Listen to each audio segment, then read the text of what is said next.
My 3-day-old newborn has yet to meet his father.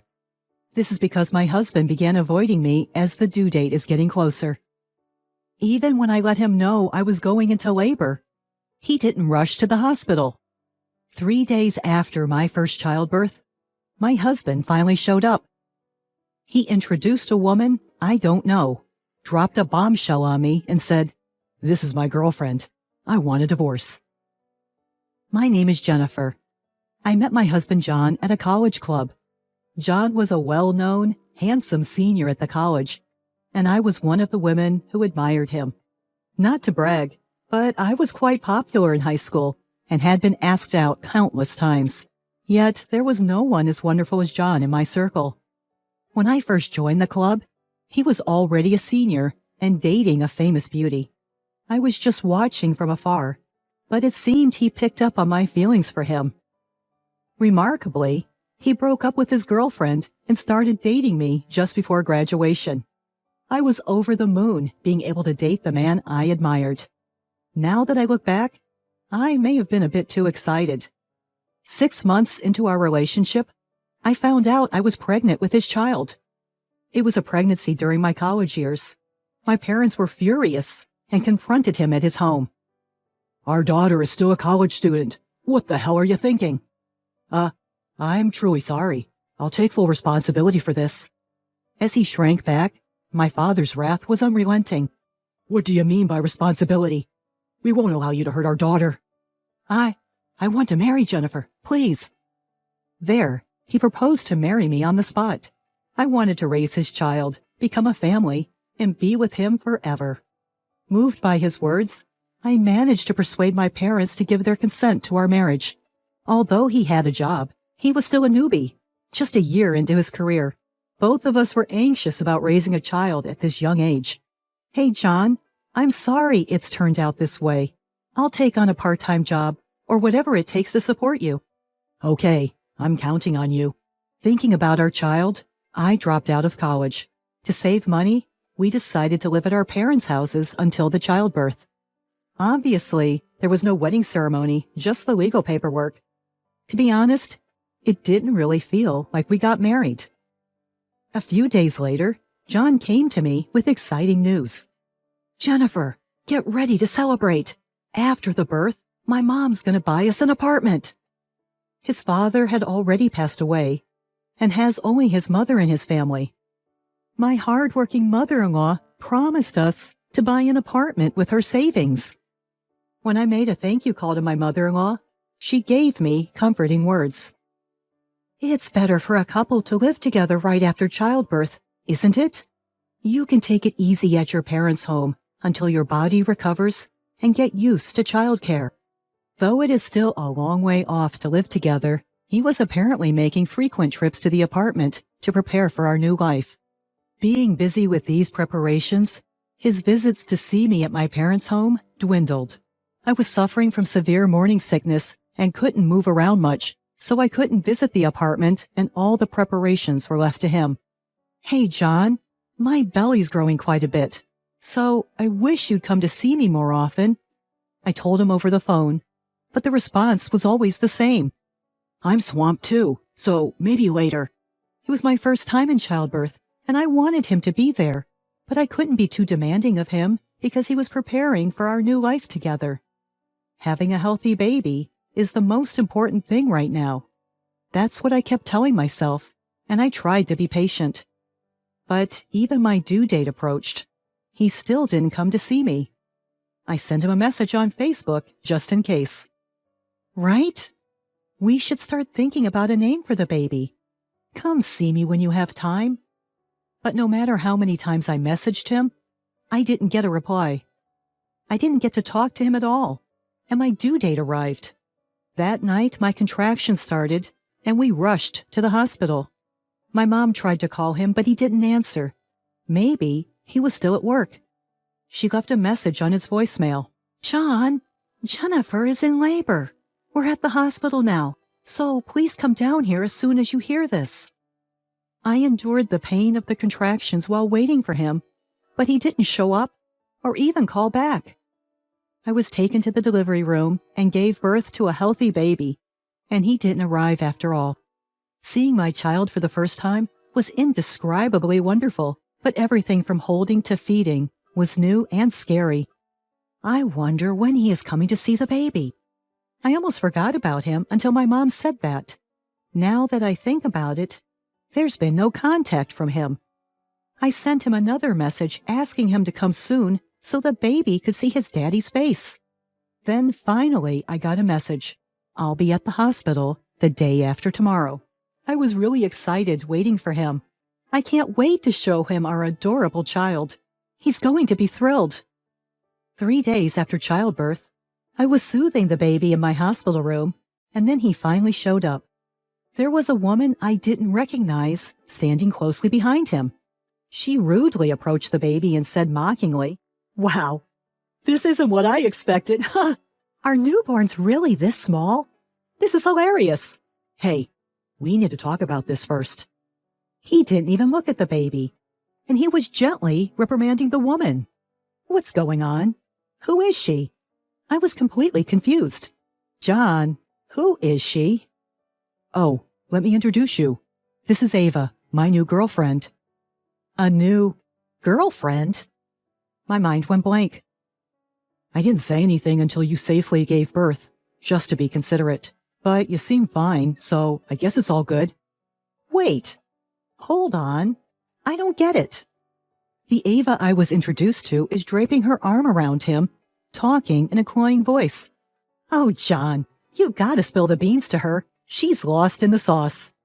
Seriously, she's been cooped up in the house the whole pregnancy. I guess it's not just her body getting sloppy, but her brain too. John is just going with the flow, not shaking off Ava's arm, and they're both having a good laugh. What? What in the world is going on? He coldly let it out while I was taken aback. I'm telling you that I've decided to be with Ava, so I need you to sign the divorce papers. Divorce? Don't say it like it's no big deal. What about our baby? Before I knew it, I was going bananas. This can't be real. I can't accept this. You were planning to stay at your parents' home after getting discharged anyway, right? Might as well stay there for good. I'm still young, and I don't want to be tied down by a kid at this age. What? What are you talking about? You said you'd man up. Your old man was breathing down my neck. I had to say something to calm the waters, you know. That's why I blurted out, I'll marry her. It was just a stroke of luck that your dad bought it. Huh. What about the condo your mom set up for us? Wasn't that for the three of us to live as a family? Oh, that. It was more gorgeous than I thought, so I figured why not use it how I want. I've always wanted a room for my hobbies. So you weren't going to the condo frequently to get it ready for us? No way! Haha. With a kid around, it'd get messy in a jiffy. That's why Ava and I decided to live there together. She seems she likes that place too. Picking out furniture for our place was such a blast. We gotta say thank you to your mom. This is messed up. I didn't know anything about this. Why all of a sudden? What's wrong with me? I was still pressing, and then he said, with looking down his nose at me, "Seeing you with that big belly, I just don't feel the spark anymore." That's cold. It's normal for my belly to get big when I'm pregnant. And besides, it's your baby. Then Ava chimed in. Hey, don't you think this baby doesn't look much like you, John? You sure it's yours? Ha, yeah, maybe. I'm not the real dad, huh? Ha. Oh no, poor John. Bah. That was the last straw. The words he had for his wife, who just gave birth, were heartless. I can't believe I ever dreamed of the future with him. Before I knew it, I was raising my voice at them. I never want to see your faces again. Get out! Whoa, scary, ha! Postpartum depression, maybe, ha! They left the room with laughing. He never even tried to see the baby, let alone hold him.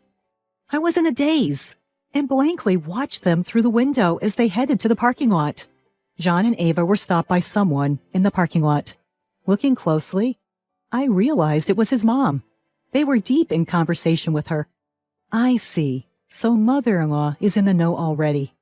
I was the only one out of the loop. Huh. I closed the curtains and lay down on the bed.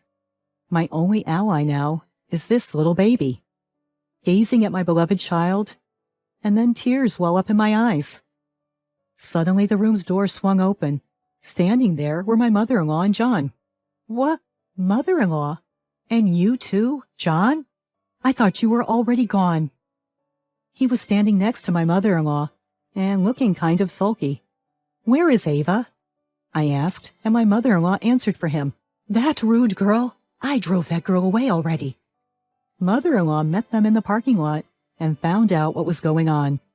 Just had a baby, and he was leaving me to live with Ava in a condo. Mother-in-law gave them an earful, apparently. What the hell is she thinking? Moving into a condo that was bought for Jennifer and the baby. How dare she? Mom. And even she had the nerve to say to me, I can have cuter babies than the one that might not even be John's. Can you believe it? After driving Ava away, Mother-in-law had scolded him too. I thought you were setting up a new home for Jennifer, but you were actually ditching her right after she gave birth. I can't believe what an idiot my own son is. Jennifer, I'm so sorry for the terrible things he said. No, it's okay. Thankfully, my mother-in-law seems like a reasonable and kind person. But there's no way I could continue a married life with a man who would just abandon his pregnant wife with no hesitation. It's not your fault, mother-in-law, but now I know his true colors. Having mother-in-law on my side, I was completely calm.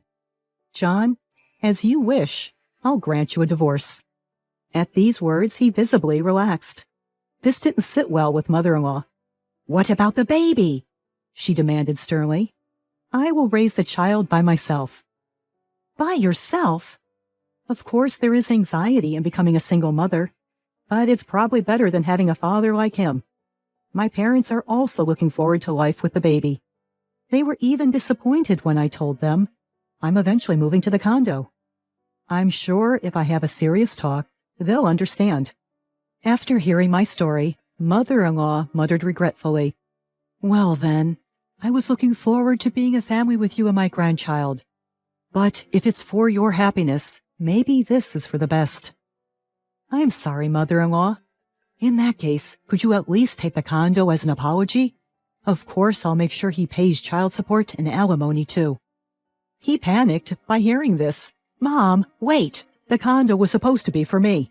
The furniture's already been all set up. Hearing this, mother-in-law shouted at him, You idiot! I bought that condo because you said you'd live there with her and the baby. It's not for you, it's for her and the child. I am grateful for mother-in-law's sentiments, but there's no way I'd live in a place where he and Ava had been, even for a moment. Thank you, mother-in-law, but I'll just accept your kind thoughts. I have no intention of living in that condo. For now, I plan to stay at my parents' home. John visibly relaxed at my words. See, she wants to be at her parents' home, so we'll keep the place like we planned. That makes sense.